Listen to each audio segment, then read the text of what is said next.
Thank you.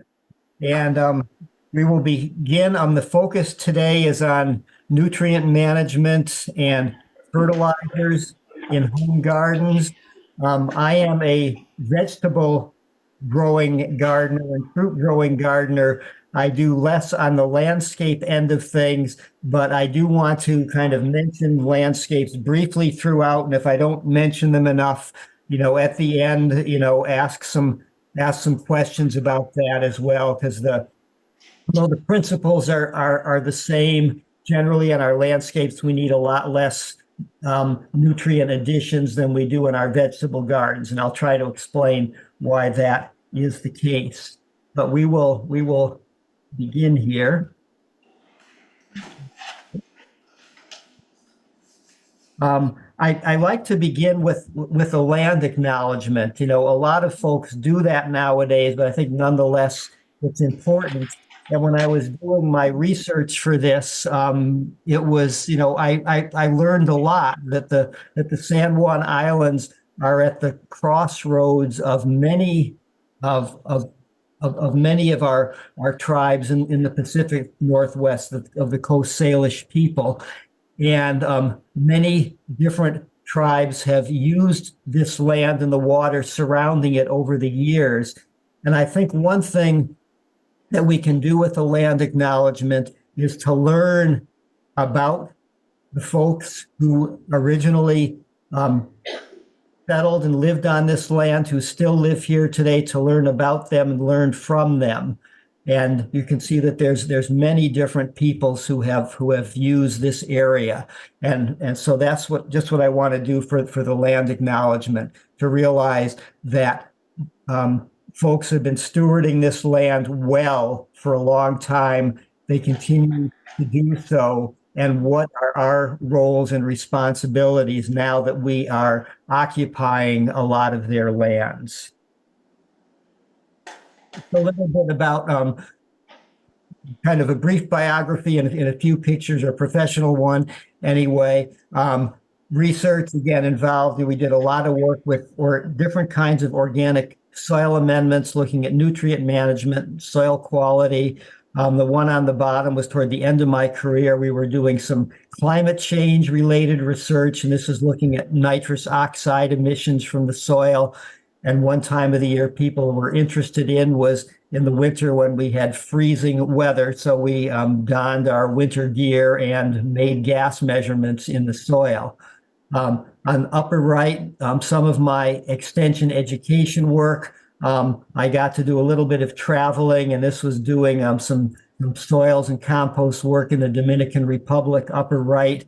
And then after retirement, I spent a number of years volunteering with the local schools in Tacoma, doing gardening enrichments, which was, I think, an enrichment for as much for me as for the students. So that's just a brief biography there. What we'll be doing today is we'll be talking about nutrient cycling, and how that works and how that relates to soil fertility and fertilizers. We'll talk a little bit about pH. Soil testing, I've become a kind of bigger and bigger fan of soil testing over the years. We'll talk about strategies to figure out how much fertilizer to use, using those soil test results, using extension bulletins. If we have time, I'll spend some time on organic soil amendments, but I have a feeling we won't get there. So I'll just warn you that right now, because I do want to have time for questions at the end. I think a useful extension publication to have, if you don't have it already, is a Home Gardener's Guide to Soils and Fertilizers.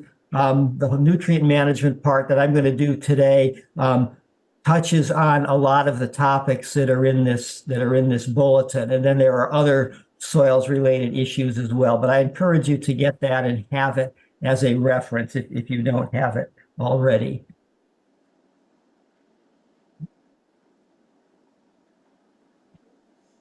Okay, so getting into soil nutrient management, we know that plants require a number of nutrients to survive, to grow, to reproduce, to produce the crops that we want to eat or to beautify our landscapes. And there are 13, some people include nickel as a 14th nutrient. And all of these are essential to plants. All of them are supplied by the soil. Some of them we have to supplement. The only difference between major nutrients and micronutrients is plants need major nutrients in large amounts, micronutrients generally in very small amounts. Nitrogen I have in red. That's the nutrient that we need most frequently and at the highest rates. The other nutrients, major nutrients, we sometimes need depending upon our gardening history, and the soil and the soil test results guide us on that. The micronutrients we seldom need except for boron, and I'm not going to tell my boron stories today other than you don't really need a whole lot of boron in soils. If you get a boron recommendation, do not add additional boron because there's a kind of a small window for some crops between not enough and too much. And so I don't want to say anything else about boron or other micronutrients. I'll mention them briefly when we refer to pH, but generally the focus will be on the major nutrients, and most of my focus will be on nitrogen, but with a little bit of the others as well. And so we could ask, well, what do nutrients do for plants? Why are they important? I'll just use nitrogen as an example. We know that nitrogen is one of the atoms that makes up the chlorophyll molecule. Chlorophyll is what makes plants green, and those chlorophyll molecules are what initially captures the light and starts the photosynthesis process going. And photosynthesis, that captured energy, the light, and then with carbon dioxide coming into the plants, that is the energy for the plants, the building blocks of the plants. Nitrogen is also a part of all amino acids, and proteins are made of amino acids. And proteins, we can think of them, one of their main functions is as enzymes. They're kind of like machines that perform different functions within the plant. And so just the basic plant metabolic functions are mediated in large measure by proteins. And so we need nitrogen to be able to do that. And then nitrogen is also part of nucleic acids, which are the building blocks of DNA that set up the genetic code for the plants that is going to program how that plant is going to grow, how it's going to, how it's going to make proteins, and for reproduction and for the next cycle of life. So nitrogen is essential in many, many ways. And if we could look at every other nutrient, which we won't, but each of those also performs specific functions in the plants. The major nutrients, the functions, we need large amounts of them. The micronutrients, we generally need small amounts, and the functions are more limited, but all of them are essential. Another thing to think about nutrients is that soil itself is full of nutrients, but most are not available to plants. In the soil, we have mineral matter derived ultimately from rocks, and around the Pacific Northwest or around Western Washington, a lot of these are glacial sediments, marine sediments, river sediments, and these were originally rocks that had been ground up and moved, settled in place, and then weathered into the soils that we have. But we find calcium, potassium, and just about all of the other nutrients, everything but nitrogen we find in the mineral matter of the soil. But most of these are locked up within the minerals themselves, those grains of sand or silt or clay, and are not available to plants. But there's a slow kind of chemical dissolution process that happens very slowly but continuously that releases those nutrients into plant available form. Organic matter is also a storehouse of nutrients, mostly unavailable to plants. And organic matter will contain the whole suite of nutrients because, after all, it is the remains of plants that have died and animals and microbes and other critters in the soil. And probably the most important one from organic matter is nitrogen, because that's the sole natural source of nitrogen in the soil is the organic matter. And that sulfur and phosphorus are also important ones that are coming from organic matter. The breakdown of organic matter releases nutrients. This is again slow release, maybe to the tune of 1 to 2% of the organic matter per year, but it's a lot faster than the mineral matter. So we have most of the nutrients in unavailable form. The plants can't get at them, and there are natural processes that slowly release these into available forms. So if you're in the Great North Woods, or if you're in native prairies east of the mountains or in the Great Plains, and there is a synchrony between the release of nutrients and the uptake and the cycling by plants, and everything functions pretty well. When we get involved in the act and we are farming or gardening, and we want plants to grow quickly, after all, if we think about growing sweet corn, we want sweet corn to, put a seed in the ground on Memorial Day, and on Labor Day, we have a plant that's 6 foot tall and we have ears of corn on it. That grows a lot faster than the trees and the shrubs in the Great North Woods, and we need a lot more nutrients, and we need to supplement the soil with fertilizers to be able to supply the nutrients that those garden plants need. Just to look in a little bit more detail just at nitrogen. Nitrogen is unique in that it all comes from the organic matter, but the nitrogen cycle is pretty cool, and it also helps us understand nutrient management in general. So I like to go into, we're doing some basic science right now, but I like to go into the basic science of this, and we'll look specifically at nitrogen before we move into our specifics of nutrient management. Most nitrogen in the soil is in organic form. That includes soil organic matter, residues of plants that have died, animal manures that were either deposited by wildlife or by grazing animals, and then maybe we have collected some of that manure and put it onto our gardens or other crops. Now, the organic nitrogen is not available to plants, but what happens is biological activity in the soil starts warming up in the spring, the microbes start chomping on the organic matter because they need some energy, they need some nutrients, and one of the things they do is they release nitrogen into a simple soluble ion that's available to them, it's available to plants. And the first one that's released is ammonium. And if the microbes, when they're breaking down the organic matter, if there's any ammonium left over, it goes into the soil where the plants are able to take it up. Then it can be cycled to other microbes as well. And then the ammonium is converted by a special set of microbes called nitrifiers into nitrate. And the soil needs to be a little warmer for them to get happy and active, and they convert ammonium into nitrate. Nitrate is also a simple soluble ion. So the ammonium and the nitrate are two forms that can be taken up by plants. Now, the nitrifiers are pretty efficient, so by the time the soil gets good and warm, most of the available nitrogen is in the form of nitrate. Now, nitrate is not held to soil particles. It's soluble in water. So at the end of the season, any nitrate that remains in the soil, when the fall rains come, it's subject to leaching into groundwater.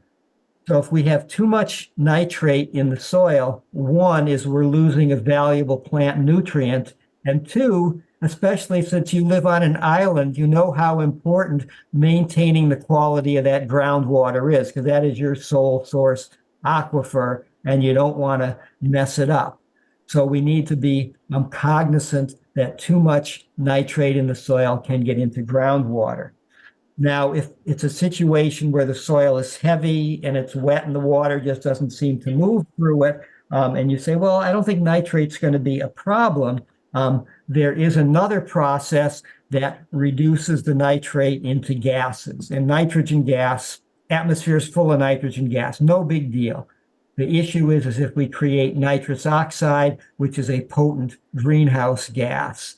So the take-home lesson here is fertilize to meet the needs of the plants, but don't overdo it because there are harmful environmental consequences if we do. Plus, we're wasting nutrients.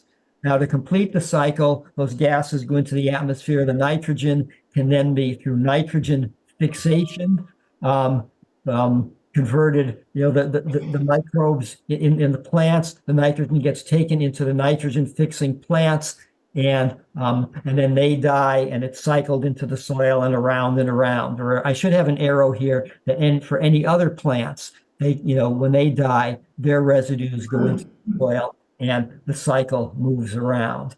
And again, in a native situation, there is enough nitrogen to go around and the plants grow slowly and cycle it around. Where we are tweaking the situation so that we can grow our food crops, particularly, we need a lot more nitrogen in the system, and we just need to be cognizant we don't want to apply too much. One analogy I do for nutrient management is we need to be aware of applying enough, but not too much. But this is not like walking a tightrope. Okay, it's not this fine thing. If we add a little bit too much, we fall over. It's more like driving down the road in your lane. You have a fair amount of slack there, but you have to be keeping attention to it. So think about nutrient management in that regard. One take-home lesson is that the forms of nutrients taken up by plants are the same. It's going to be that for nitrogen, for example, that ammonium and nitrate. And that'll be on the quiz. So remember that. Those are the available forms of nitrogen, ammonium and nitrate. And whether the source of nitrogen, of nutrients is the soil itself, whether it's an organic fertilizer or whether it's a manufactured fertilizer. But, and this is the big but, our management must maintain soil organic matter over the long run. So we want to have gardening practices that will maintain soil organic matter. That may mean using organic fertilizer. That may mean using composts, and then you're still using processed fertilizers. It may mean cover crops, a number of procedures. But it's important to maintain organic matter over the long run because that helps with the cycling of nutrients and a whole bunch of other soil quality issues that we are not covering today.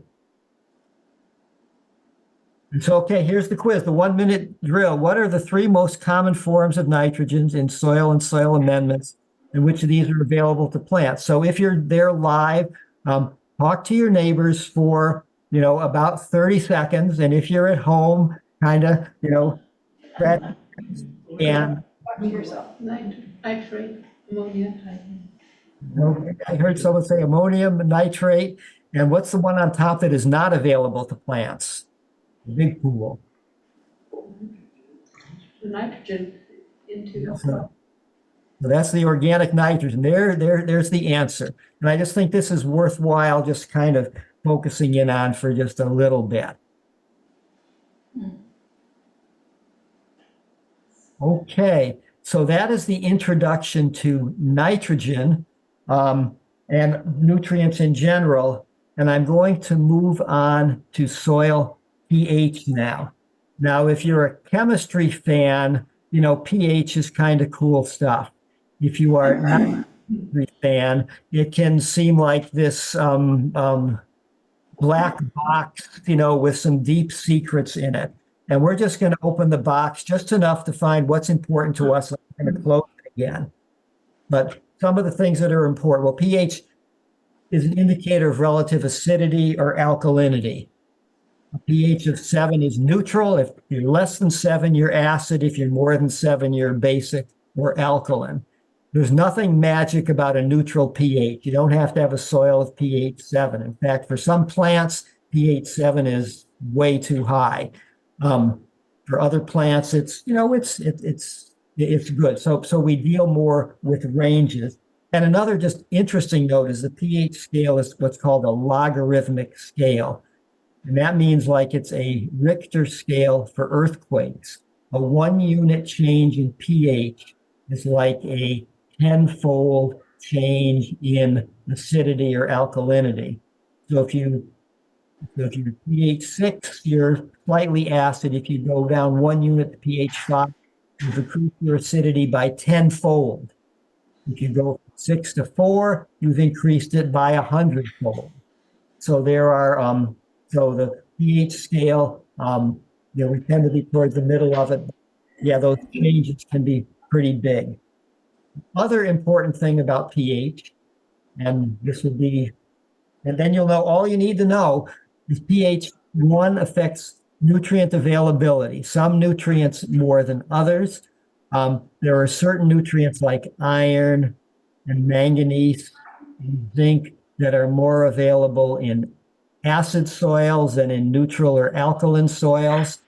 In this picture here, that is a blueberry plant, and you probably noticed the yellow leaves with the green stripes on them, and that is a classic symptom of iron deficiency.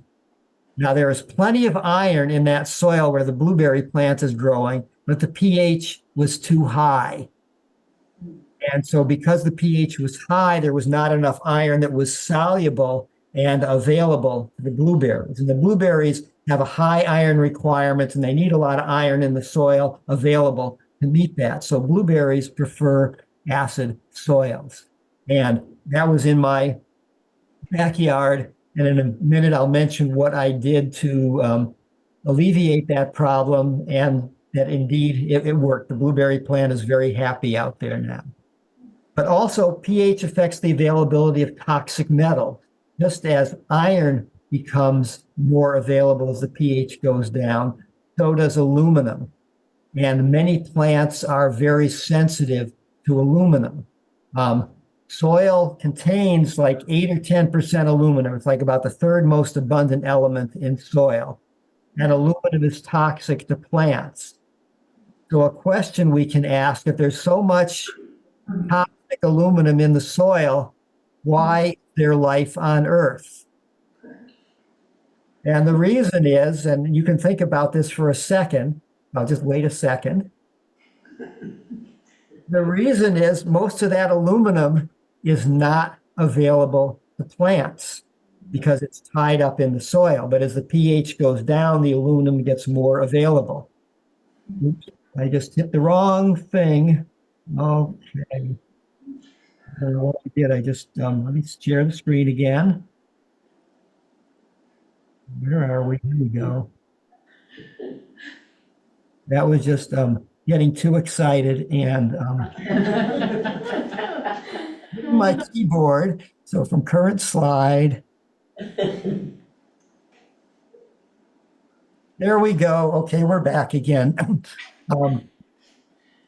Andy, it was nice seeing you all there for a few seconds.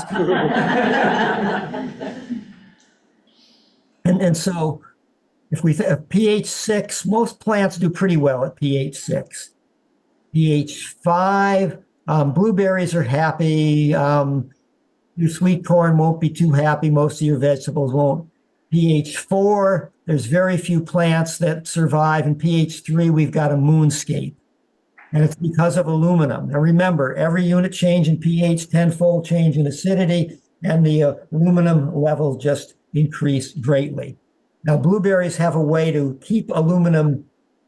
They can keep a lot of aluminum out of their cells. They can sequester it and keep it out of their cells or the part of the cells where the business is going on, so they can tolerate more active soils, more acidic soil. pH also affects microbiological activity. We know that there are microbes that can live in just about any environment, excuse me, including very acidic or very alkaline, but most of them prefer the middle of the range. So that's where we get the most rapid nutrient cycling.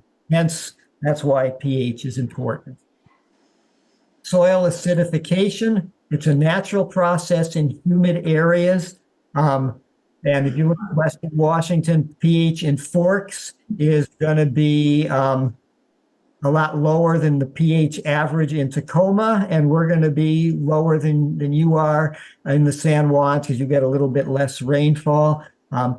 Acidity is accelerated by fertilizers.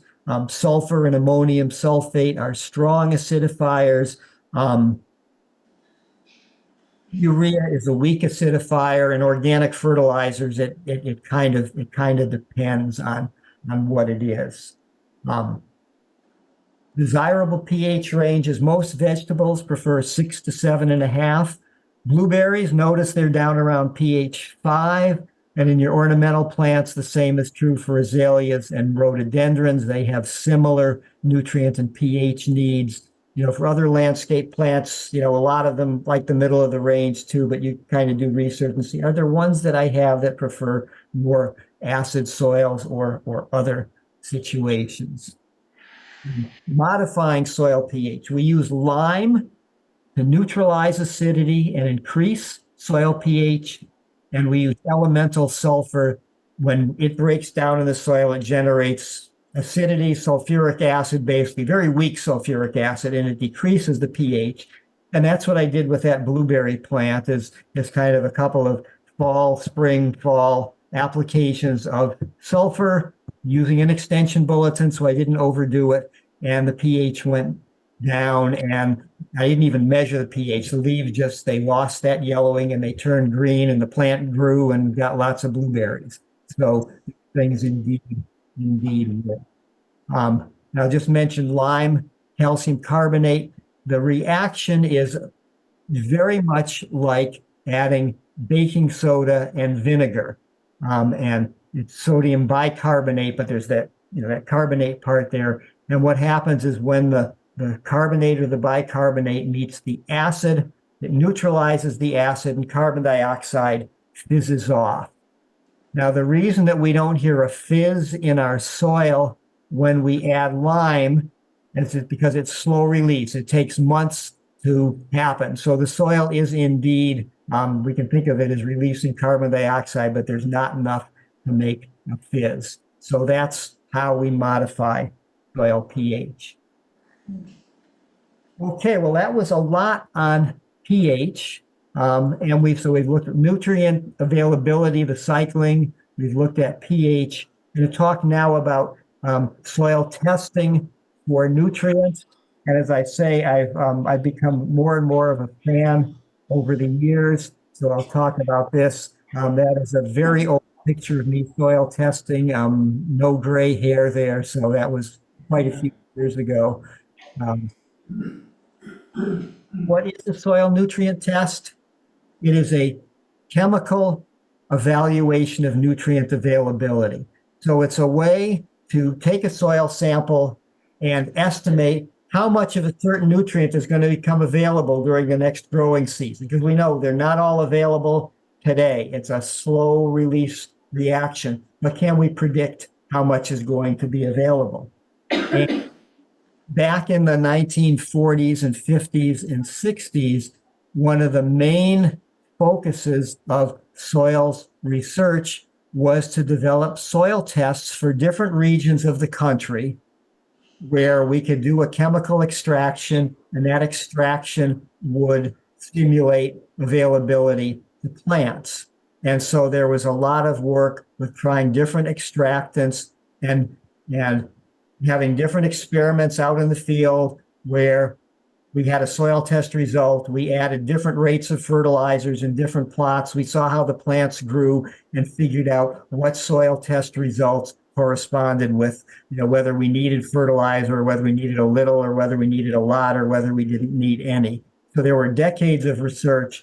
And really that work back, half a century ago, we still use for interpreting soil tests because it was pretty good research back then. Now, if we do a soil test, the basic soil test is going to have our major nutrients plus boron plus a lime requirement, except there's one important nutrient that's missing. And what's that's missing? And somebody can shout it out. Nitrogen. Nitrogen, right. Nitrogen is missing. Well, if nitrogen is such an important nutrient, if I spent so much time on that, why is nitrogen missing from the basic test? I'll just let you think for a second about that. Okay, and the reason is that, as I mentioned, this is a chemical extractant. And I mentioned that nitrogen comes from the organic matter in the soil. It is a biological process, and we do not have a good chemical test to simulate the biological processes. So the way that we do test for nitrogen availability is we take a sample of the soil and we bring it into the lab and we incubate it. We give it some water and we put it in a jar and we set it aside for, 6 weeks or 3 months or whatever. And then we come back and we extract the available nitrogen from it. Now, this is not a very timely test. You send your soil sample in March and September. They say, well, you should have used this much nitrogen on the soil.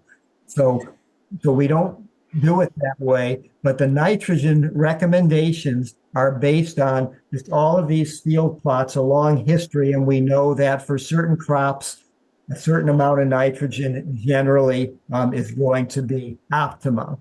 It obviously depends on the soil. If you have a soil rich in organic matter, you don't need quite so much nitrogen. If your soil is devoid of organic matter, you're going to need more nitrogen. Or if you just added a lot of sawdust to the soil, which sucks up nitrogen, you're going to need more.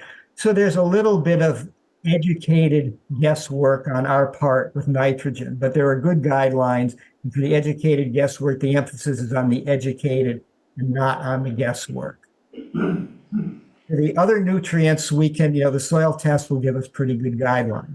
In the absence of soil test, extension bulletins give us basic guidelines for all the nutrients. For nitrogen, the extension bulletins are as at least as good, maybe even better than soil test results. The other ones are just kind of giving you a one size fits all and doesn't fit all that well.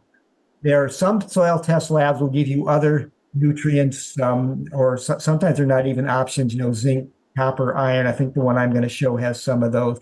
Nitrogen, it's going to be nitrate, which is available nitrogen. And that number is good for today, but if it rains tomorrow, it's not good for tomorrow. So only in certain cases is that a useful number.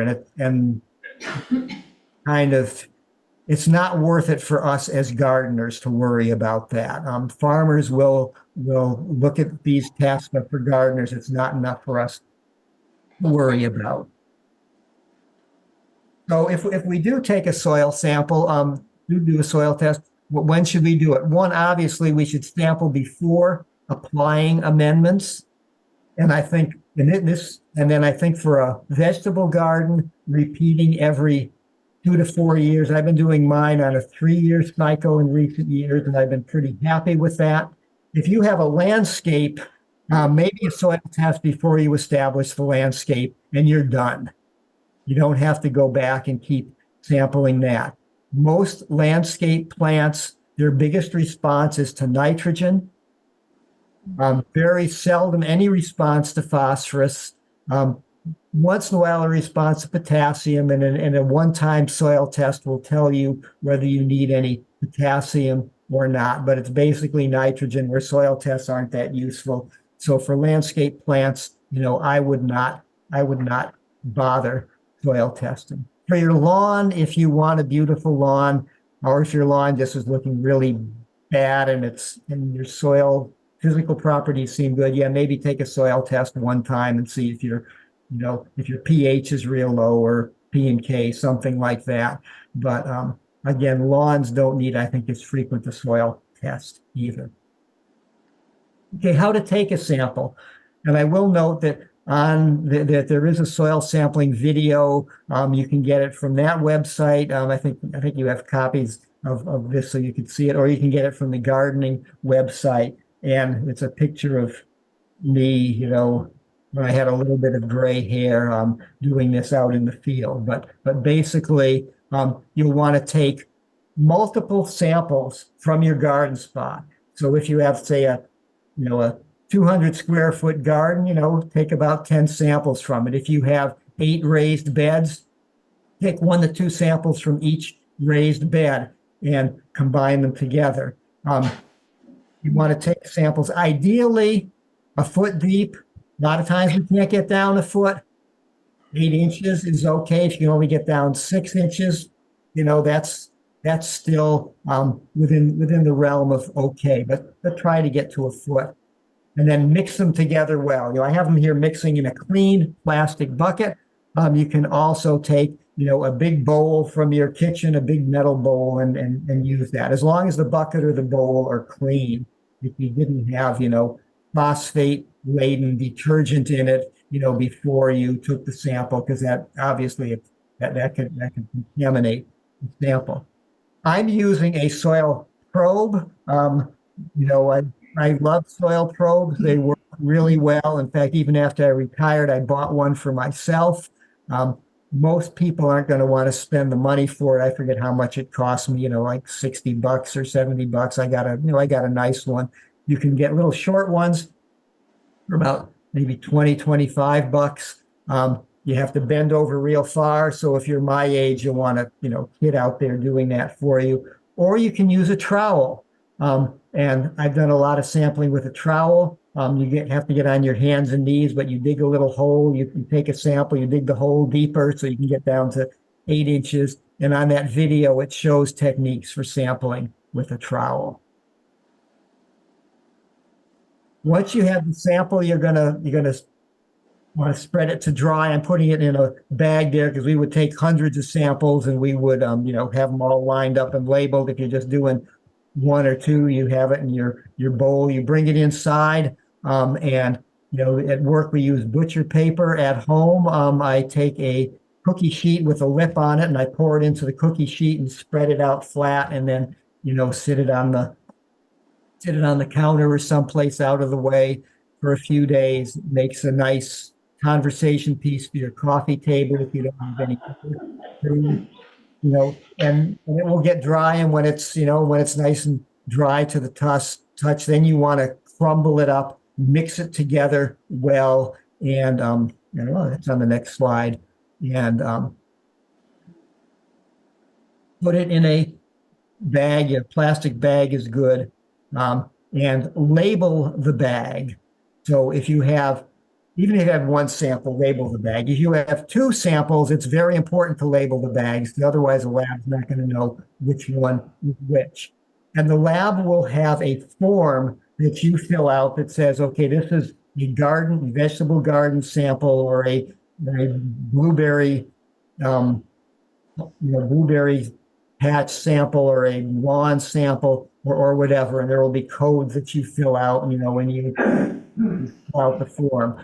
As far as labs goes, there's some labs in the Pacific Northwest. They're quite good. I go to the University of Massachusetts. The reason is University of Massachusetts, although it's a different part of the country, their soil test is the same as the old WSU soil test that we used back until the WSU soil lab closed, which was 1982. So it's been a long time. But those soil test results work pretty well for Washington State soil. Well, I use that. It's subsidized by the taxpayers of Massachusetts. The basic sample costs $20. They will email the results back to you. You get them back in a week or so. And I think it's a pretty good way to go. But I will also say there are labs in the Northwest that do a very good job, and they use the Oregon State tests, which is what we use for Western Washington now. So you have a couple of choices for which way you go. Interpreting soil tests, and I'll show an actual soil test result in a minute. But nutrient status, it's going to show basically low, medium, or high. And what low means is you're likely to get a response to fertilizer, and it will give a recommendation for kind of how much, say, phosphorus to add.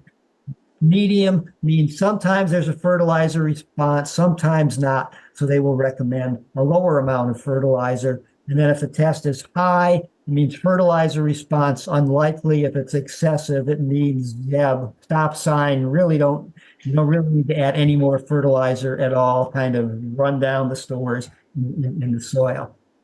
And let's just take a look at the soil test. Okay, this is one from the University of Massachusetts. This is from my own garden. This was like about 6 years ago. And just a couple things I want to point out. There's a lot of stuff on here, but what you want to focus on are the major nutrients. So we have this soil test interpretation down on the bottom, the bar graph. And you can see I've got plenty of phosphorus in the soil. I'm low on potassium, and I've got plenty of calcium and magnesium. But the other thing is pH 5.3. So based on what we learned about pH, is that a good range for vegetable crops? And you can shout it out. No, that is low.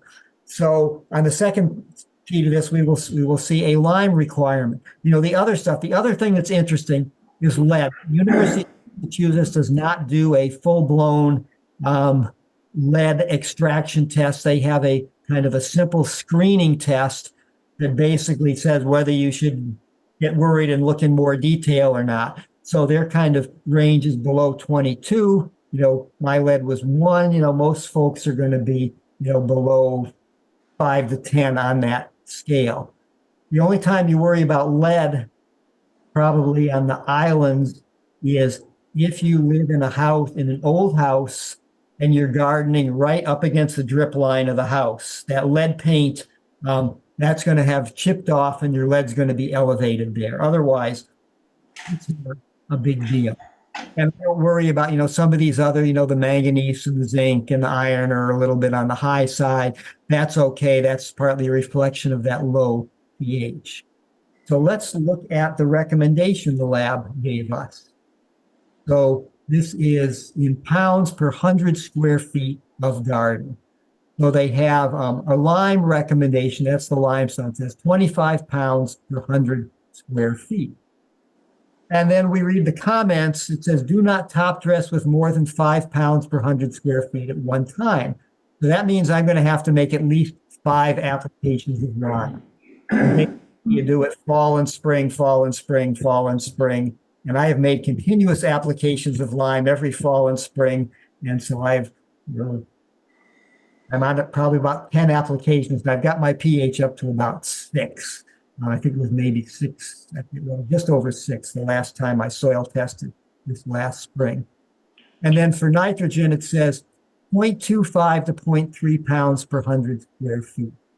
And it has some recommendations. Well, you can use urea, you can use dried blood. If you're using something else, which you may be using, I have a calculation spreadsheet that I'll show in a couple minutes here, kind of how you can do some calculations and avoid most of the math. And then it has for potassium, what do we need? The screen is covering the numbers. Is it 0.25 or is it 0.3 there? 0.25, I think. And yeah, and so it says provide 0.4 pounds of potash 0060 per 100 square feet. Or you could find a mixed fertilizer that's, relatively balanced in N and K, and low in P. It doesn't have to be 0 P, but something very low in P. And so this is how we have the soil test results. If you go to the extension bulletins, there will be nitrogen recommendations for different vegetable crops.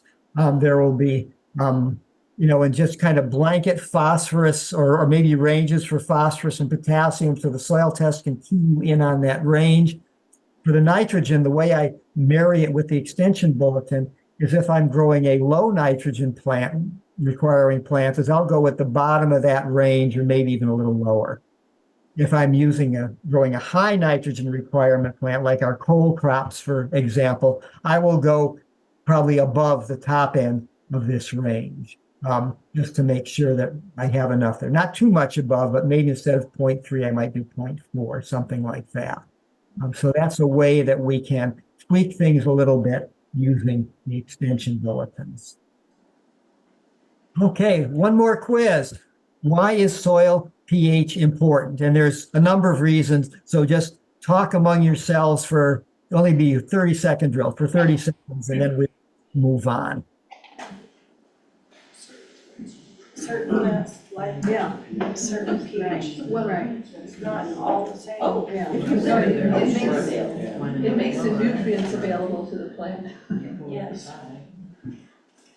Okay, I heard some good stuff in that 30 seconds. Right. Nutrient availability is a big thing. Toxic metal availability is a big thing, and that's the short and long of it. Um, I know one thing I want to mention about soil tests. I get questions about home soil tests. Are they worthwhile doing? The only one that I feel is worthwhile to do at home is pH. So if you're only interested in pH, you can get there's these little tablets. I forget what the name of the soil test kit is, or some of them have strips of paper, but they're little tablets, color coded, and the pH works pretty well because pH tests are done in water. We've got water at home. You take your soil, you follow the instructions, you shake it up in a little tube, let it settle, and you put in the colored dye, and it will turn colors based on pH. And that is a pretty good test. The other nutrients are, they have their little colored dyes, and you shake it up in water, but the soil test labs don't use water because that is not the best extractant for these other nutrients. So those soil tests are kind of shaky, and I wouldn't recommend them. And the little things you push in the ground that tells you what nutrients are, I have no idea how those things work. That's bordering on foo-foo dust, in my opinion. So I would use a certified soil test lab that does gardening and agricultural crops. Or for pH, yeah, you can do those at home. Okay, looking a little bit about how much nutrients to use. I'm just looking at the clock here too. Just a quick comparison of organic and processed fertilizer. Organic are basically close to their natural state, little or no processing.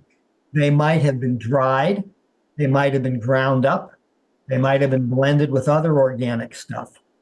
Processed fertilizers, industrial processing. An example is the atmosphere is full of nitrogen, and I didn't go into my talk about nitrogen fixation today, how biologically plants and legume plants, nitrogen fixing plants and certain bacteria can capture nitrogen from the atmosphere and get it into the plant. Humans have figured out how to capture nitrogen from the atmosphere. It takes a lot of natural gas energy, but we can take nitrogen from the atmosphere and get it into plant available form. That's an industrial process.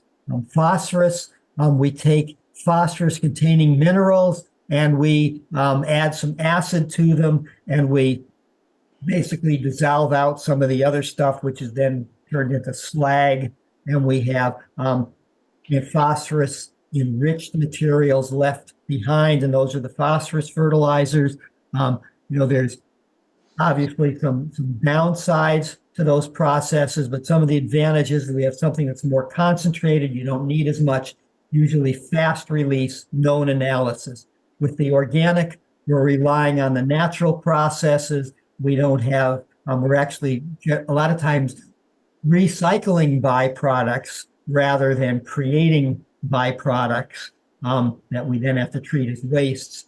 But they're lower analysis, lower concentration of nutrients, slower release, often unknown analysis. So there's a little bit more, back to the educated guesswork, a little more educated guesswork involved in using organic fertilizers. They're also a source of organic matter. It's not our main source usually, but it can be over time, it can be significant depending on what we're using. Fertilizer labels, I just mentioned this. I think most people probably know this already, but those three numbers on the bag, percent N, P, and K. For the P and K, we use the words phosphate and potash, and that is leftovers from 19th century science that we are still carrying forth today. So phosphate is units of P. So 1 pound of P equals 2.3 pounds of phosphate. 1 pound of K equals 1.2 pounds of potash. Basically file that way back in your memory, and then you can, for daily life, you can, in the garden, you can forget about it, because soil test results, fertilizer recommendations, and fertilizer labels all use the phosphate potash language, so you don't need to translate. So I just want to mention this in case one day you look at this and say, what is going on here? That's what's going on. And we don't need to belabor that point. How much fertilizer do I need to apply? Well, I think we've talked about this already, but we're going to use soil test results if we have them, and or extension bulletin recommendations. And, the best are the Pacific Northwest bulletins because they're related to our climate, but sometimes we don't have a good bulletin right here. And one example is for landscape plants, which we haven't talked about much today. Big deal there is nitrogen, but there's a good publication out of New Hampshire, University of New Hampshire. Forget the name of the publication. The author's name is Neil. It is in the references of that soil fertility bulletin I talked about back at the beginning of the talk. And that's one that I would use for landscape plants. So we have soil test results, extension bulletin recommendation, area to receive fertilizer. And organic fertilizer application rates are usually based on the amount of available nitrogen supplied by the fertilizer. Organic fertilizers are slow release. Some will release most of their nutrients in the first growing season. Others will release a lot less. And we did a lot of research to figure out how much of nutrient was be released by different organic fertilizers. And what we learned was the more nitrogen in the fertilizer, the faster the release of nutrients. So we can actually create a pretty simple way to estimate how much is being released. Now, you don't have to worry about that because we have some tools to do that. You can go to that bulletin, or you can go to the lawn and garden fertilizer calculator. This is going to be basically about the last thing I'm going to do today. There's a link down below, or you can just, type into your search engine, garden fertilizer calculator, WSU, and that should bring this up. And there is, let me bring this up here. Where is it? Here it is. Okay, and it is basically a spreadsheet, and you can use this to calculate how much fertilizer to use. And in this spreadsheet, there is there's a page for lawns and gardens. There's a page if it's for individual plants or short rows, like if you have a row of raspberries or rhubarb plants or something like that, where the recommendations are made per plant or row. You could use that. I'm going to go back to the garden and lawn one. And then there are areas you can calculate for conventional fertilizers or for organic fertilizers. And with the organic fertilizers, this takes into account how much nitrogen is in that fertilizer, and so how fast it's going to be released. Now, I'm not going to go back to the other screen right now because I had a couple more slides that show the soil test. If you happen to have it handy, let's look at that soil test result. It said, let's say 0.3 pounds of nitrogen per 100 square feet of garden. Now, the first thing, notice on this is per 1,000 square feet because that is what a lot of the Northwest labs use for their recommendations. So that's what I use. And then UMass is doing 100 square feet. So there is one step of math you have to do. So 0.3 pounds per 100 square feet. How many pounds per 1,000 square feet is that recommendation? 3. Okay, if anybody isn't sure how to get to that point, ask the guy who just said 3. Move the decimal point. Right, you're just moving the decimal point over 1 because it's a multiplying by 10. So let's just say I'm going to go to organic fertilizers, and let's say I'm just adding nitrogen, and so and I'm using feather meal, and my feather meal is 12 0, 0. And now I have 15 raised beds that are 40 square feet each. So if I do the math on that, that's 600 square feet. Oops, I put that in the wrong place. I don't need 600 pounds. I need 3 pounds of nitrogen per thousand, don't we? Because that's what we just said. And my area is 600 square feet. I'm going to need 20 pounds of feather meal to cover that entire garden. Now, I'm not going to fertilize it all at once, probably. I might do one bed at a time. So I'm just going to go back here and I'm going to say, okay, for one bed, 140 square foot bed, how much fertilizer, how much feather meal do I need to apply to that bed? And it says 1.3 pounds of feather meal is going to be enough to fertilize that for nitrogen at 40 square foot bed. Now you notice that this recommendation also had potassium. So you might get a mixed fertilizer, and sometimes it's hard to find exactly what you want. Let's say you go to the garden store, and I think a 626 is going to be fairly common. And so here it says if we get a 626, why isn't it? Oh, I see why. There we go. So it says with a 626, we're going to provide, this is to provide the amount of nitrogen we need. We have 2.7 pounds of fertilizer. We're going to provide 1.3 pounds of phosphorus, which we don't really need. 4 pounds of potassium, which is a little bit more than we need. But, that is not too bad. That's kind of keeping ourselves down the road. Or let's say that you are saying, well, I'm just going to buy a straight nitrogen fertilizer. And this is the one that we had before. And I'm going to buy a straight potassium fertilizer. And I did this. I had never tried this before this morning when I was warming up for this, and I realized there's a mistake in this calculator. And so I'm going to let you in on the secret of the mistake. If you want to know how much potassium fertilizer to apply, enter it on the nitrogen line over here. And then we need to do the recommendation was what, 0.25, I think, for potassium. And 40 square foot bed, we'll just do one bed right now. And maybe I have to, what did I mess up here? It worked before, uh-oh. 5.40. Well, I don't know what happened there. It worked for me fine before, so. Nitrogen recommendation 22. Up here. Actually, this is where we should do it because the potassium is not slow release. And let's go 0.25. Hope I don't embarrass myself here. And then we do 40 square feet. We'll say 0. I don't know what I did.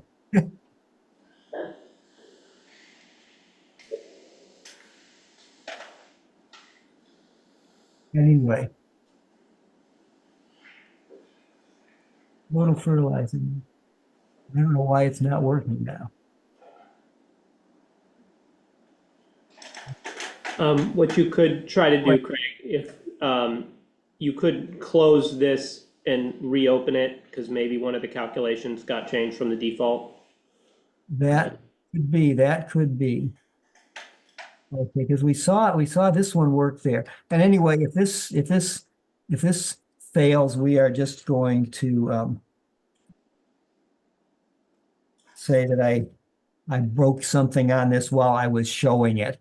This is not the protected extension one. This is just my own copy here. And oops, I did that again. Oh, I know what I did wrong. I said 0.25. We have to multiply by 10, don't we? Okay.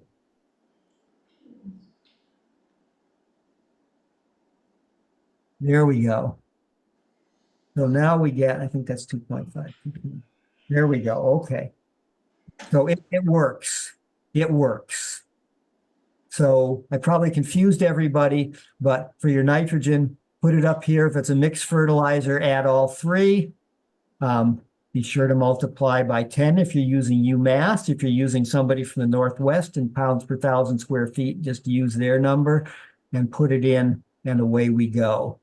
And so I don't think I have too much more to say. I'm going to go back to the other thing. And if we want to discuss this during questions, that is fine, in case I confused people. But let me just go back and see if there's anything else that I want to say here.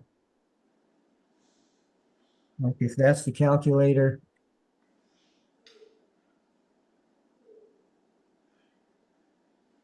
And soil test results. Okay, we are going to quit right there and open it up for questions. And sorry for that confusion at the end, but the calculator does work. You just have to pay a little bit of attention.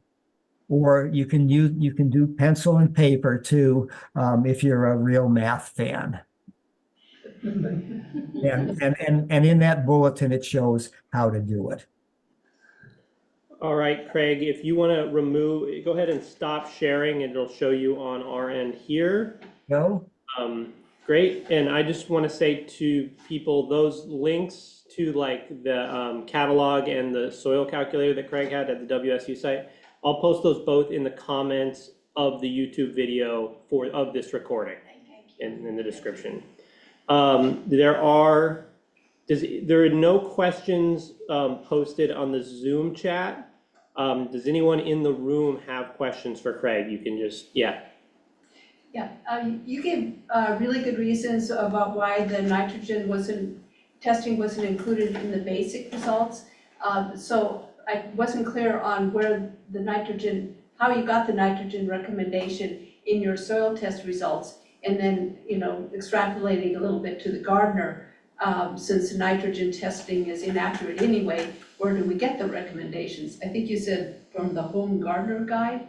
And what is that? Right. So the soil test labs, they give you a nitrogen recommendation. It's kind of a general garden recommendation. If it was for a lawn, it would be a general lawn recommendation. And where they came up with that, the kind of facetious answer is they read the extension bulletins.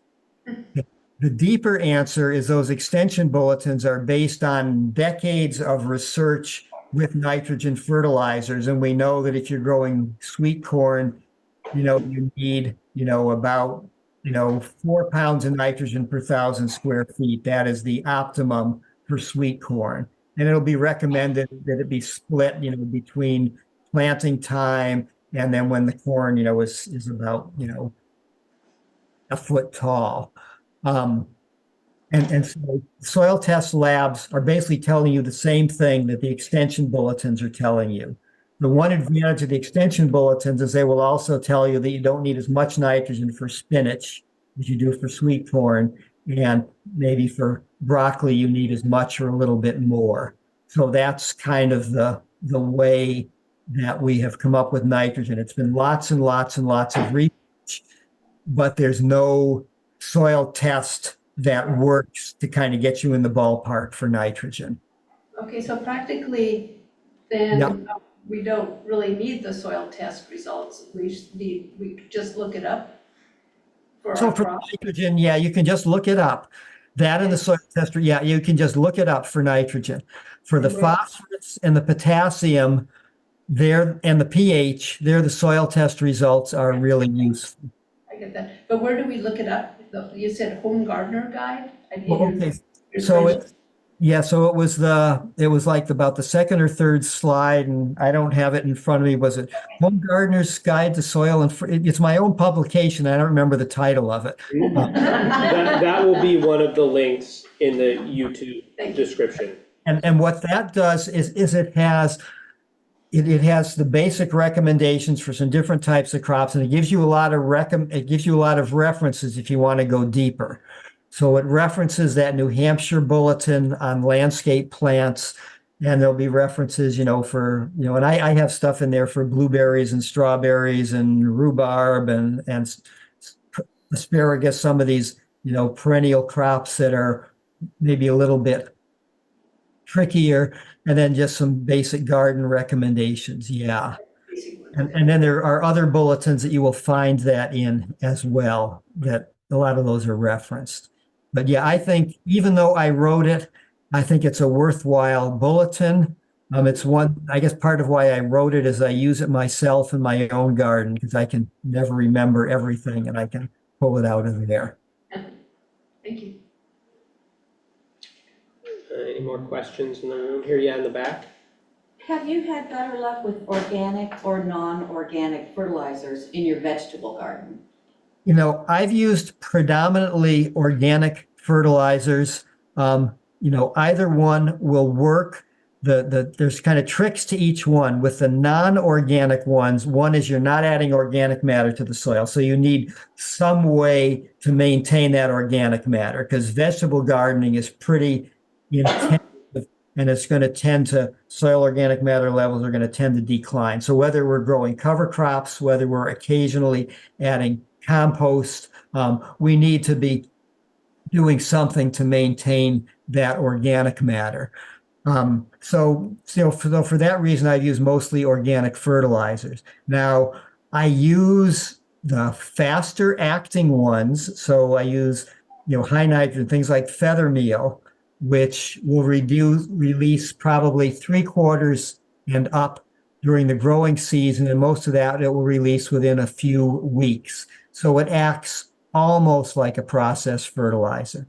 And so for feather meal, or if I was using a processed fertilizer, say for a long season crop like sweet corn, is I add a little bit at planting or transplanting, and then I will add more as the plant gets bigger. And I do that, with a number of crops. I do that with the sweet corn. I've done that with garlic. I will add, a little bit early in the spring when it's starting to grow, and then a little bit later in the spring when it wants to grow, when it wants to grow fast. And so it's a split application. And for anything that's fast release, like the processed fertilizer, split application makes sense. The reason is you want the nutrients there when the plants want it.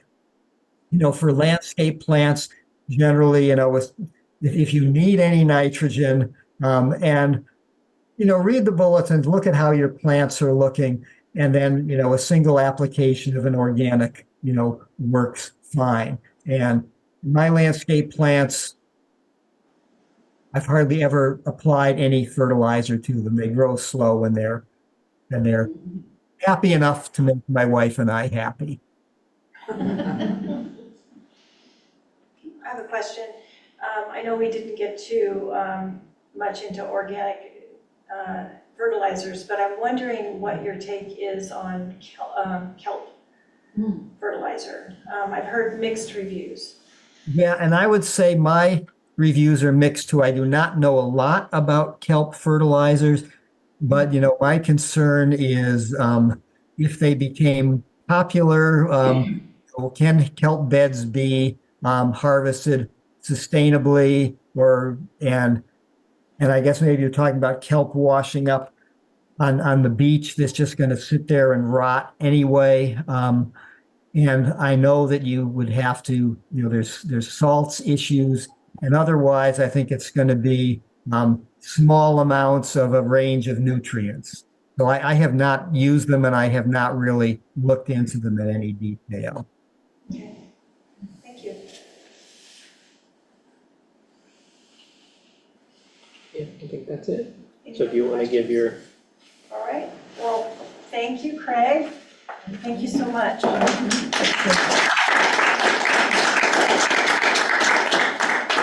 Okay, sure enough, and I hope I did not confuse too much on that fertilizer calculator. Number, pounds per 1,000 square feet, I didn't do, and then everything works just fine. Yeah. Well, I learned that I really need to be focused more on pH, and I wasn't aware of that. Yeah. So, yeah, I'm gonna, and the uptake of nutrients. I didn't know that the plants may not be ready to take those up. Right.